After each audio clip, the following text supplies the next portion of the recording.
অত্যাধুনিক অস্ত্র ও প্রযুক্তির দিক থেকে ইসরায়েল বিশ্বের অন্যতম শক্তিশালী দেশ।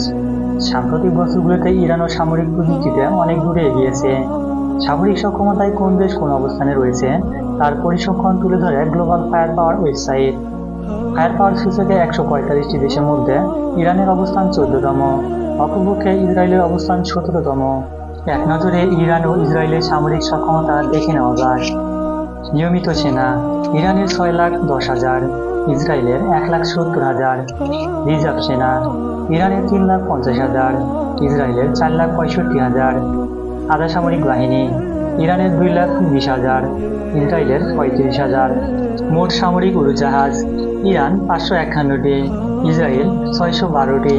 যুদ্ধ বিমান ইরানের ১১৬টি, ইসরায়েলের ২৪১টি।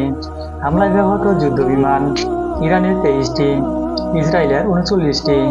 পরিবহন উড়োজাহাজ ইরানের ৮৬টি, ইসরায়েলের ১২টি। হেলিকপ্টার ইরানের ১২৯টি, ইসরায়েলের ১৪৬টি। হামলায় ব্যবহৃত হেলিকপ্টার ইরানের ১৩টি, ইসরায়েলের ৪৮টি। ট্যাঙ্ক ইরানের ১,৯৯৬টি, ইসরায়েলের ১,৩৭০টি।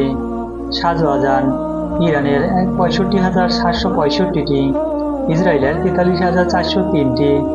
যুদ্ধজাহাজ ইরানের ১০১টি, ইসরায়েলের ৬৭টি। সাবমেরিন ইরানের ১৯টি, ইসরায়েলের ৫টি। বিবিসি ও গ্লোবাল ফায়ার পাওয়ারের তথ্য আরও বলছে, ইরান ও ইসরায়েলের হাতে রয়েছে শক্তিশালী আকাশ প্রতিরক্ষা ব্যবস্থা। ইসরায়েলের আয়রন ডোম আকাশ প্রতিরক্ষা ব্যবস্থা বিশ্বজুড়ে সুপরিচিত। এরই সুবাদে বর্তমান যুদ্ধে লেবাননের হিজবুল্লাহ ও গাজার হামাসের রকেট থেকে নিজেদের অনেকটাই রক্ষা করেছে ইসরায়েল। এছাড়াও দেশ দুটির হাতে রয়েছে বিভিন্ন পাল্লার ক্ষেপণাস্ত্র ও হামলার কাজে ব্যবহার করা যায় এমন বহু ড্রোন।